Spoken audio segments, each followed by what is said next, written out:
Hello friends. अब मैंने pedagogy of commerce की वीडियो रेडी की है। 3 वीडियोस मैं हिंदी पेडागोजी पर बना चुकी हूँ, वो आप देख सकते हैं मेरी वीडियोस में जाकर। अब मैंने पेडागोजी ऑफ कॉमर्स को रेडी किया है। ठीक है, कॉमर्स वाले बच्चे बहुत ध्यान से पढ़ें। ठीक है, क्योंकि इसमें एक एक चीज़ को अच्छे से समझना बहुत ज़रूरी है। ठीक है, कॉमर्स को हल्के में ना ही ले तो अच्छा है। वो अपना अच्छे से पढ़ें कॉमर्स को। चलिए आगे पढ़ते हैं। सबसे पहला क्वेश्चन मैंने जो रेडी किया है वो है, वाणिज्य क्या है। ठीक है, कई बच्चों को तो ये पता ही नहीं होता कि वाणिज्य क्या है। वाणिज्य क्या है, कॉमर्स ही तो है। ठीक है, पर उसमें होता क्या है ये पढ़ना है हमें। तो फर्स्ट ऑप्शन, वाणिज्य कुटीर उद्योगों का अध्ययन करता है। ठीक है, इंग्लिश में इसे बोला गया है what is commerce. First option है कॉमर्स स्टडीज कॉटेज इंडस्ट्रीज। ठीक है, सेकंड ऑप्शन हिंदी में है खतरों से बचाने का काम है इसका, इसलिए ये वाणिज्य कहलाता है। इंग्लिश में है second option, avoidance of dangers is called commerce. ठीक है, थर्ड ऑप्शन है हिंदी में, वाणिज्य वस्तुओं का वितरण होता है, यह उपभोक्ताओं एवं उत्पादकों के बीच संपर्क स्थापित करता है। थर्ड ऑप्शन इंग्लिश में क्या है, commerce is the distribution of goods, it establish a link between consumers and producers. Fourth option है इनमें से सभी। तो इंग्लिश में फोर्थ ऑप्शन क्या है, ऑल ऑफ दीज। ठीक है, इंग्लिश वाले बच्चे अपना इंग्लिश में पढ़ लें, और हिंदी वाले अगर जिसकी कॉमर्स हिंदी में है वो हिंदी में पढ़ ले। मैंने दोनों का ही ऑप्शन रखा है यहाँ पर। ठीक है, आपको दिक्कत ना आए। तो इसका जो करेक्ट आंसर है वो थर्ड ऑप्शन है। वाणिज्य का क्या मतलब है, कॉमर्स कर रहे हैं हम, ट्रेड कर रहे हैं, तो क्या करेंगे, यहाँ वस्तुओं को देखा जाता है सबसे पहले, उसका वितरण किया जाता है, उसको डिलीवर किया जाता है। ठीक है, डिस्ट्रीब्यूट किया जाता है। यह उपभोक्ताओं एवं उत्पादकों के बीच संपर्क स्थापित करता है। ठीक है, क्या करता है ये, कंज्यूमर और प्रोड्यूसर प्रोड्यूसर के बीच का संपर्क स्थापित करता है। ठीक है, अब संपर्क नहीं स्थापित होगा तो आप काम कैसे करोगे, बेचने का काम, खरीदने का काम कैसे करोगे जब ये ही चीजें नहीं होंगी तो। ठीक है, तो इसलिए third option is correct. Okay, second question पर चलते हैं हम।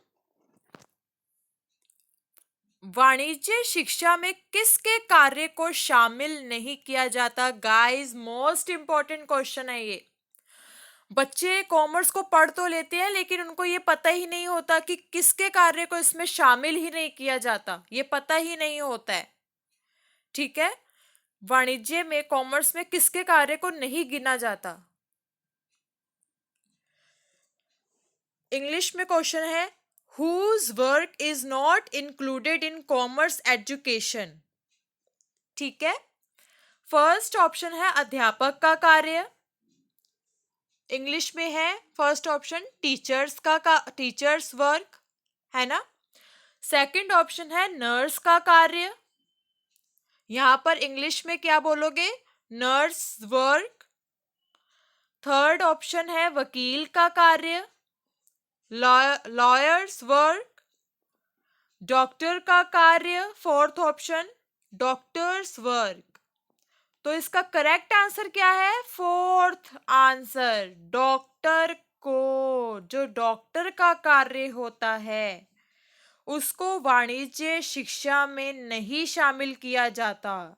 ठीक है, वाणिज्य शिक्षा में नहीं शामिल किया जाता। वकील के कार्य को किया जाता है, नर्स के कार्य को किया जाता है, अध्यापक के कार्य को किया जाता है, लेकिन डॉक्टर के कार्य को शामिल नहीं किया जाता। ये अच्छे से याद कर लीजिए। ओके, आगे बढ़ते हैं नेक्स्ट क्वेश्चन पर। वाणिज्य शिक्षा के विषय वस्तु को हम दो भागों में बांटते हैं, ठीक है, वह दो भाग कौन से हैं? We divide the subject matter of commerce education into two parts. Which are those two parts? Okay? First option है विज्ञान और कला, science and arts. Second option है समाज और उन्नति, society and progress.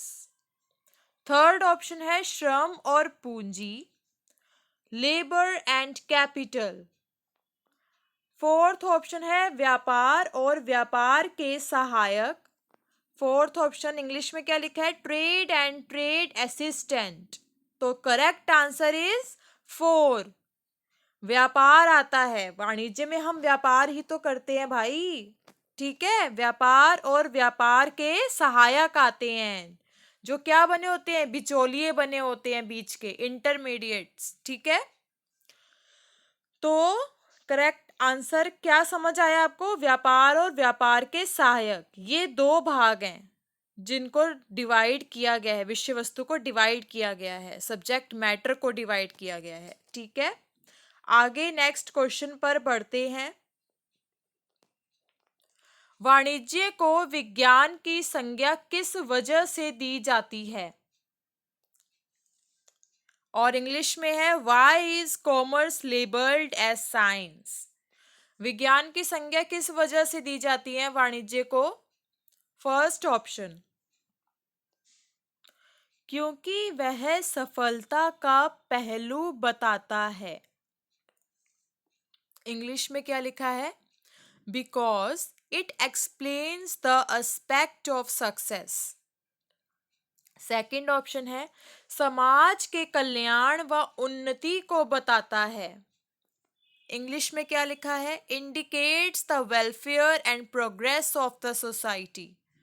Third option है उद्योग से जुड़ी सभी क्रियाओं को बताता है। Explains all the activities related to the industry. Fourth question और फोर्थ ऑप्शन है ज्ञान का क्रमबद्ध व व्यवस्थित भंडार है। इसमें इसके अपने नियम व सिद्धांत दोनों होते हैं। There is a systematic and systematic store of knowledge. It has both its own rules and principles. तो ऑप्शन कौन सा करेक्ट है? 4 ऑप्शन इज करेक्ट। क्या होता है यहाँ पर? सिस्टमैटिक और सिस्टमैटिक स्टोर ऑफ नॉलेज, क्रमबद्ध व व्यवस्थित भंडार है ज्ञान का, तभी तो विज्ञान है वो भाई। विज्ञान ही तो चल रहा है आज के टाइम पे, उसकी ही तो टेक्नोलॉजीज चल रही हैं। तो ज्ञान का क्या है? भंडार है, ऐसे आपको ध्यान रहेगा। और इसके अपने ही नियम होते हैं, अपने ही सिद्धांत होते हैं, ठीक है। आगे बढ़ते हैं फ्रेंड्स नेक्स्ट क्वेश्चन पर। वाणिज्य को कला की उपाधि किस वजह से दी जाती है? बताना पड़ेगा अगर उसने एमसीक्यू में पूछ लिया तो, कि कला का आपको पता भी है इसमें। For what reason is the title of art given to commerce? ठीक है, फर्स्ट ऑप्शन है क्योंकि यह कारण व परिणाम को बताता है, because it explains the cause and the result. ठीक है, सेकंड ऑप्शन है क्योंकि यह सफलता का पहलू तथा लक्ष्यों को प्राप्त करने का उपाय बताता है, because it gives the aspect of success and the way to achieve the goals. ठीक है, थर्ड ऑप्शन है उद्योग से जुड़ी सभी क्रियाओं एवं तत्वों को बताता है, explains all the activities and elements related to the industry. Fourth option है इनमें से सभी, all of these। तो करेक्ट आंसर क्या है? सेकंड। अब देखते हैं कैसे करेक्ट आंसर है। कला ही ऐसी चीज है जो हमें सफलता की ओर ले जाती है।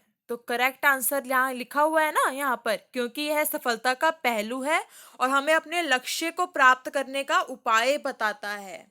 क्योंकि देखिए, बच्चे जब नॉर्मल स्टडी में इंटरेस्ट नहीं लेते तो कला ही ऐसी चीज है जो बच्चे को इंटरेस्ट दिलवाती है स्टडी में। अगर मैं बच्चे को काउंटिंग सिखाना चाह रही हूँ 1 2 3 4, मैं ऐसे ही बोली जा रही हूँ बस, ठीक है, बच्चे को समझ आ जाएगा कि 1 क्या है, 2 क्या है। अब मैं ऐसे ही पिक्चर के थ्रू से समझाऊं कि 1, मैं 1 सन बना दूं, है ना, 2, 2 क्या बना दूं, मून बना दूं, 3, 3 डक्स बना दूं।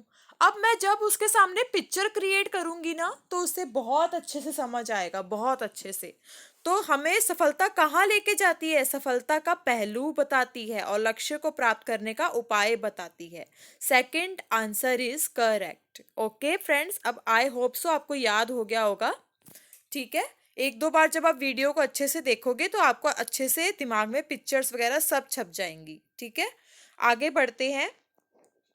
वस्तुओं के क्रय विक्रय, विनिमय और वितरण को वाणिज्य कहते हैं। यह किसने कहा था? ये क्वेश्चन पता होना चाहिए कि वस्तुओं के क्रय विक्रय, विनिमय और वितरण को वाणिज्य कहते हैं, यह किसने कहा था? Who said that the sale and exchange and distribution of goods are called commerce? Who said? Thomas ने, थॉमस, ब्लूम ने, ब्लूम, क्रू ने, क्रू, गिलफोर्ड ने, गिलफोर्ड। ठीक है, यहाँ आई थिंक गिलफोर्ड की स्पेलिंग गलत हो गई है इंग्लिश में, कोई बात नहीं, हमें अपना अच्छे से पढ़ने से मतलब है। Answer first is correct. ये सब चीजें थॉमस ने बताई थी, ठीक है। ये सब चीजें किसने बताई थी? क्रय विक्रय, विनिमय और वितरण, सेल कर रहे हो, एक्सचेंज कर रहे हो, डिस्ट्रीब्यूट कर रहे हो, ये सब थॉमस ने बताया था, ठीक है, याद कर लो इसको। आगे बढ़ते हैं। प्रोफेसर ब्लूम तथा उनके सहयोगियों ने 3 महत्वपूर्ण वर्गीकरण किए थे, उनके क्या नाम थे? ये मैंने हिंदी की वीडियो में भी ये क्वेश्चन डाला है, क्योंकि हिंदी में और कॉमर्स में ये क्वेश्चन सेम है बिल्कुल, ठीक है। Professor Bloom and his colleagues made 3 important classifications. What were their names? First option है ज्ञानात्मक उद्देश्य, भावात्मक उद्देश्य, क्रियात्मक उद्देश्य, cognitive purpose, affective objective, functional objective. Second option है कौशलात्मक उद्देश्य, भावात्मक उद्देश्य, क्रियात्मक उद्देश्य, स्किल और autistic objective, emotional objective, functional objective. कल्पनात्मक उद्देश्य, थर्ड ऑप्शन है कल्पनात्मक उद्देश्य, भावात्मक उद्देश्य, रचनात्मक उद्देश्य, imaginative purpose, affective purpose, creative purpose. Fourth option है इनमें से कोई भी नहीं, नन ऑफ दीज, ठीक है। तो जो इसका करेक्ट आंसर है वो क्या है friends? First option is correct. उन्होंने ज्ञान की तरफ फोकस किया था, भाव की तरफ फोकस किया था, क्रियात्मक की तरफ फोकस किया था, ठीक है। First option is correct. English में आपको दिख रहा होगा cognitive purpose, affective objective, functional objective, ठीक है। First answer is correct. यहाँ पर उन्होंने ये 3 महत्वपूर्ण वर्गीकरण किए थे जिनके नाम ये थे, ठीक है। आगे बढ़ते हैं। ब्लूम और उनके सहयोगियों ने भावात्मक उद्देश्य का वर्गीकरण किस विद्यालय में किया था? ब्लूम और उनके सहयोगियों ने भावात्मक उद्देश्य का वर्गीकरण किस विद्यालय में किया था? In which school did Bloom and his colleagues classify affective intent? First option है हरिकेश विद्यालय, हरिकेश विद्यालय इंग्लिश में भी लिखा हुआ है, शिकागो विद्यालय, ऋषिकेश विद्यालय, इनमें से कोई भी नहीं। तो राइट ऑप्शन है सेकंड। बच्चे ब्लूम का सब कुछ पढ़ लेते हैं, ठीक है, लेकिन उन्हें ये चीज नहीं पता होती कि भावात्मक उद्देश्य का जो वर्गीकरण ब्लूम ने किया था वो किसी विद्यालय में किया था। तो वो विद्यालय कौन है? शिकागो विद्यालय, ठीक है। ये मोस्ट इंपॉर्टेंट क्वेश्चन है, इसे पढ़ लीजिए, अच्छे से याद कर लीजिए कि वो विद्यालय कौन सा था, वो स्कूल कौन सा था, ठीक है। आगे बढ़ते हैं। पुस्त पालन का कार्य क्या होता है? What is the function of book keeping? ठीक है, पुस्त पालन का कार्य क्या होता है, ये हमें याद करना है। फर्स्ट ऑप्शन है पुस्त पालन का कार्य यांत्रिक प्रकृति का होता है और उसे व्यक्तियों द्वारा भी किया जा सकता है। आपको पता है इसमें सारे बुक के अंदर रिकॉर्ड्स रखने होते हैं, ठीक है, तो ये यांत्रिक प्रकृति का होता है। फर्स्ट ऑप्शन ही करेक्ट है। Book work is mechanical in nature and can also be done by individuals.